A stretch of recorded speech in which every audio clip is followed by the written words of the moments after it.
Okay, let's talk about the difference between MILABS and alien abductions.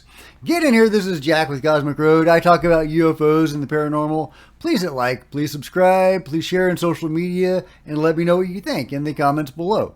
Alright, this episode is going to be a little darker than usual, so trigger warning.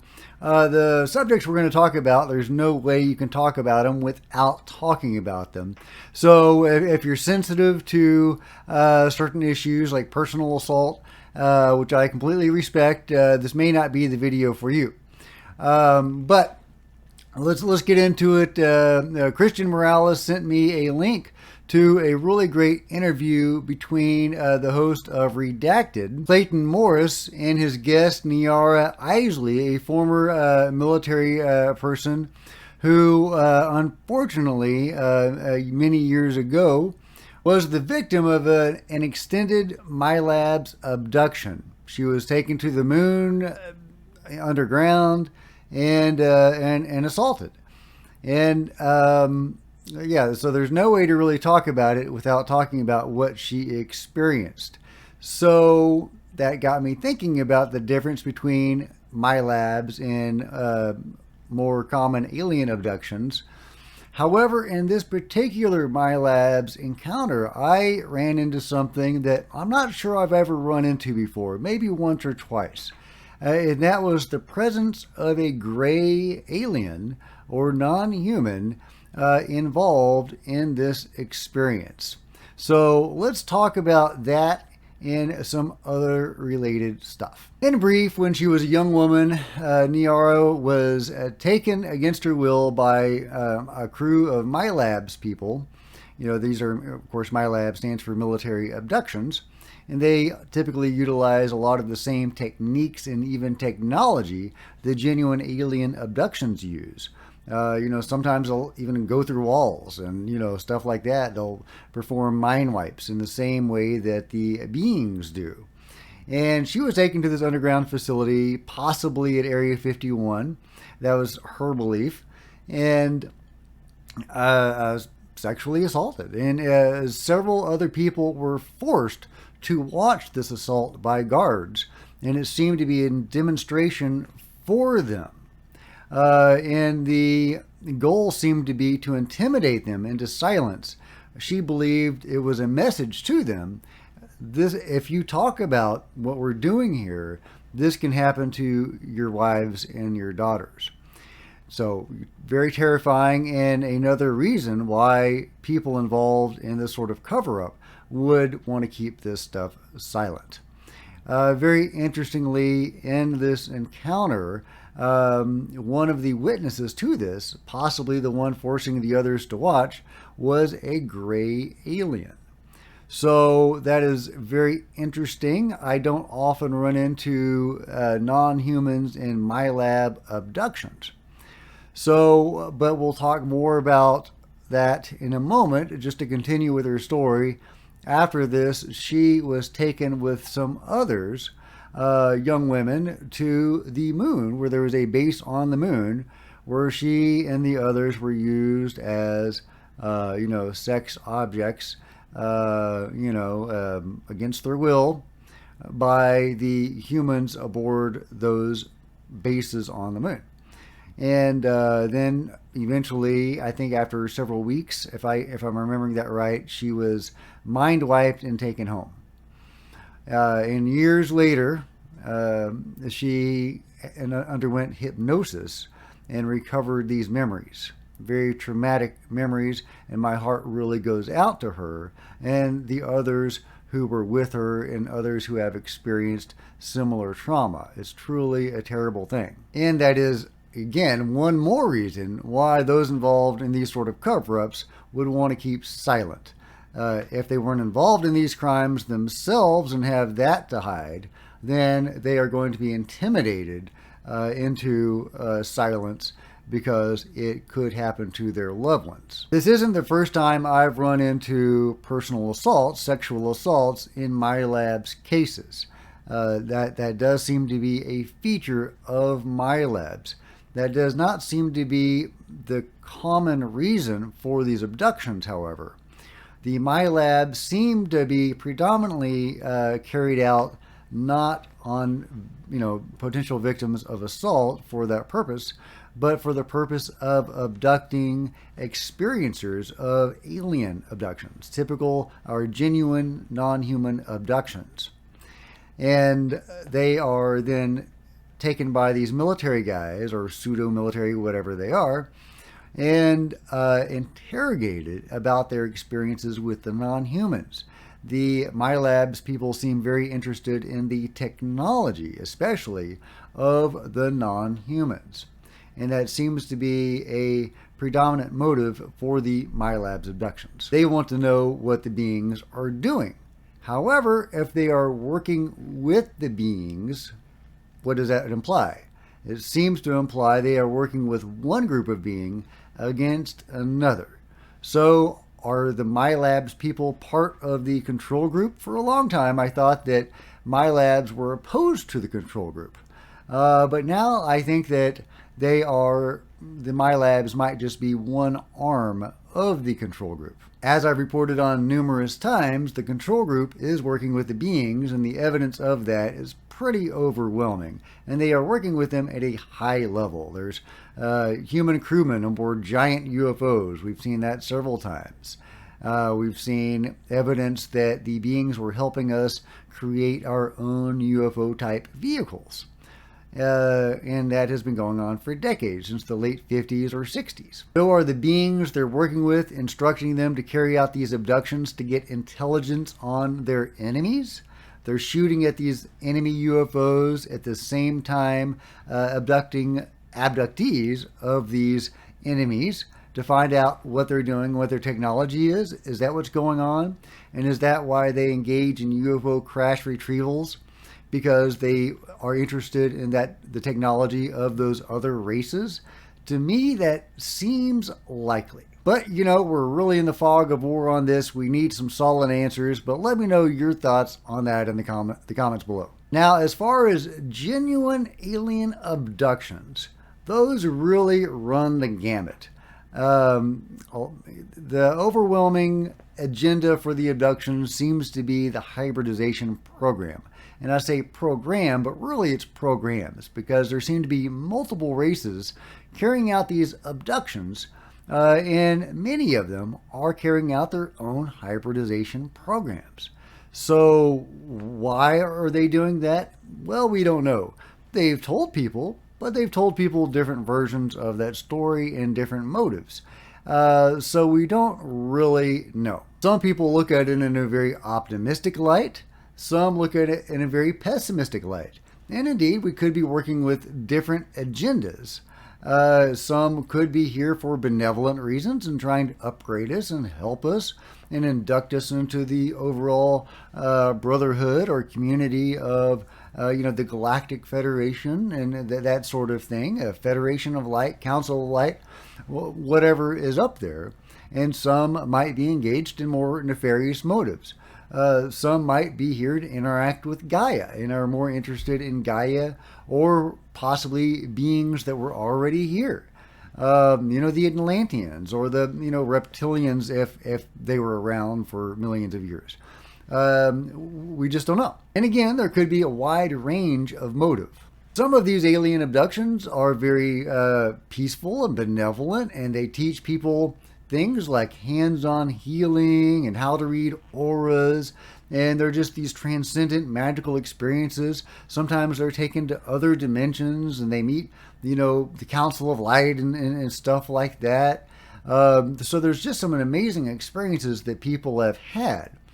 And according to the Edgar Mitchell Foundation, 8 out of 10 repeat abductees have a favorable view of their abductions or their contacts. Maybe I should say contacts with those experiencers, since they don't seem to be victims of it, but they are, very willing to be involved in these programs. They don't want to be called abductees. They want to be called contactees. And I respect that. Even though some of these people, like Whitley Strieber, their experiences started off very negatively. Whitley Strieber himself uses the word rape in regards to his early abduction, where a probe was inserted into his rectum to force him to have an erection so that they could get genetic tissue from him. That is most certainly a sexual assault. However, in later years, his contacts went on to become very pleasant, and he's learned a lot and changed a lot. And he has had just some amazing experiences, including being reunited in a way with his late wife. Some of his experiences continue to be alarming, but overall he is very positive about the phenomenon. And that is typical of many, many contactees. Like I said, 8 out of 10 of the contactees that the Edgar Mitchell Foundation surveyed were positive about their experiences, if they were repeat experiencers. Is that Stockholm Syndrome, or is that an evolving relationship with the phenomenon, as the case of Whitley Strieber seems to be? And then there is the information contained in the book The Voyagers, the Sleeping Abductees by Ashiana Dean, who is a high-level experiencer who wrote a couple of books. One of them is The Voyagers, the Sleeping Abductees, Part 1. And in it, she says that, she talks about the various races that are here, some of them from the future, some of them from an alternate dimension, some from a parallel reality. According to her, the Greys come from a parallel reality from the future, and they are distantly related to us, and they have come here to repair their genes. Now, that's probably what they or other ETs have told her, and that is suspiciously like many other narratives that the beings have advanced. They have advanced that general narrative many times, to the effect that they are weak and that they need us. That is the overall narrative that they are trying to advance with those stories, no two of which are alike, but they all generally say the same thing. They're weak, they're dying, and they need us to save them. But they all say it in very different ways, so that they can't all be true. So that seems to be a false narrative they're putting out to lull us, to make us feel better. They're weak. We have nothing to fear from them, and they need us. So again, we have nothing to fear from them. So that makes me very suspicious. However, let's discuss what she says about the Greys. When they came to this planet, they came here for selfish reasons, a selfish agenda. However, once they got here, many of the other beings that were involved in Earth reached out to them, and over a period of time inducted many of them into the faith of the Law of One. Now, if you don't know what the Law of One is, you can research that. Please do. There's a lot of material there, the raw material, and raw RA. And so the upshot is we are all one, and they are that faith or that belief system is a selfless belief system, a service to others belief system, whereas the Greys had been a selfish belief system, a service to self belief system. But many of the Greys became inducted into this new belief system, the Law of One, and they became more benevolent. They did not stop their abductions, but they started doing it for more benevolent reasons, like the other races were doing, because they all seem to be, or many of them seem to be, engaged in abductions.